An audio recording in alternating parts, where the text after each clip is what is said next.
Assalamu alaikum wa rahmatullahi wa barakatuh. Good morning, students. As I already said you that today we will continue the topic experiments on photosynthesis, and today we are going to discuss about the two most important experiments on photosynthesis. First one is that to show that carbon dioxide is necessary for photosynthesis. Carbon dioxide is necessary for photosynthesis. For that experiment, what you will do, you will take a plant, maybe potted or maybe a part of the plant, and discharge it. How you will discharge it? Keep the plant in the dark for 24 to 48 hours. The plant will be discharged. Now, as you can see here in the setup, that half leaf of the plant, half leaf of one of its leaves of the plant is in the conical flask. And in the conical flask, you should keep potassium hydroxide. Now, what is the advantage of potassium hydroxide? Potassium hydroxide is a carbon dioxide absorber. That means they will absorb the carbon dioxide. So, whatever the carbon dioxide present inside the flask will be absorbed by potassium hydroxide. And no carbon dioxide will be here. So, in the system, in the setup, there will be no any carbon dioxide. Now, leave the plant in the sunlight. After few hours, just take out this leaf and perform a iodine test for starch.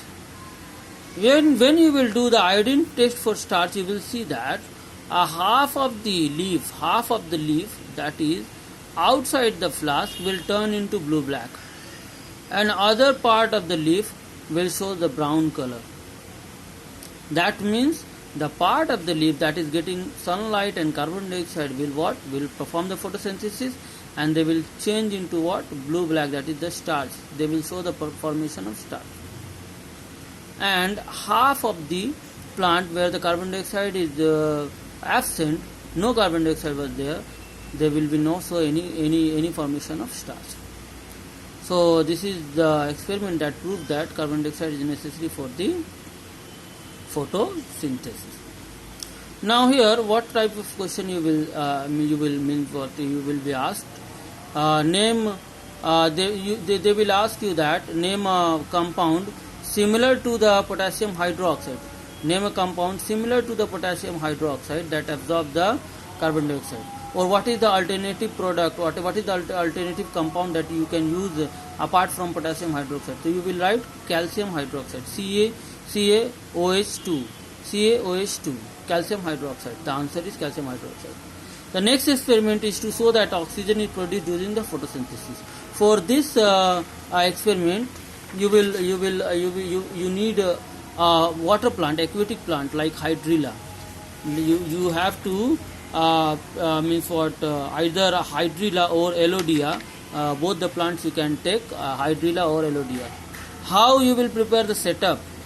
First of all, you will take a funnel. Keep the plant inside the funnel. Okay, this is the funnel. As you can see, this is the funnel, and keep the aquatic plant inside the funnel by keeping its end part inside the funnel. Now cover the tip of the funnel. This one. Cover the tip of the funnel with a test tube. This one is the test tube. Fill the test tube with the water and keep the pond water in the in the beaker and invert it. Keep the keep the funnel inside the water in inverting position. And after this setup, keep the whole setup in the sunlight or in the lamp light. Now after few hours means half an hour or 1 hour or maximum 15 or 10 minutes, if the sunlight is adequate, if the sunlight is proper, then after 20 minutes you will get the result. What will happen? As you know that after the photosynthesis, what happens? Glucose is formed and oxygen is released. So within 20 minutes you will see lots of bubbles inside the funnel, and after half an hour or 40 minutes all the bubbles will grow inside. They will start to come as bubbles, and gradually this part that is totally filled with the water, they will start to decrease the level of water, and the decreased part is taken by the oxygen gas. Here we can prove that yes, this the bubble that is coming out is nothing but the oxygen gas, and the oxygen gas that is also collected at the top of the top of the test tube. So after collecting this gas in the test tube, you can perform the glowing splinter burst, glowing splinter test. That means when you will bring the gas test tube, that is the test tube that is filled with the gas, in the presence of the flame, they will splint. Here we will prove that the oxygen helps in burning. That's why the flame increases in its strength. And now you will prove that the oxygen is released during the photosynthesis. From this part, many questions come, like what is photosynthesis? Give the chemical equation of photosynthesis. So chemical equation of photosynthesis is what? C6H12O6, that is formed as a glucose. But first of all, you have to write 6CO2 plus 12H2O, arrow, sunlight and chlorophyll, then C6H12O6. Means chemical equation of CO2 photosynthesis, you will write these things. This is the chemical equation of photosynthesis.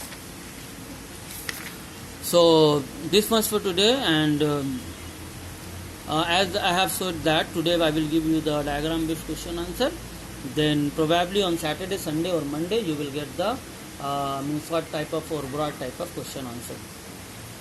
Now if you have any question regarding the topic, text to me. Assalamu alaikum.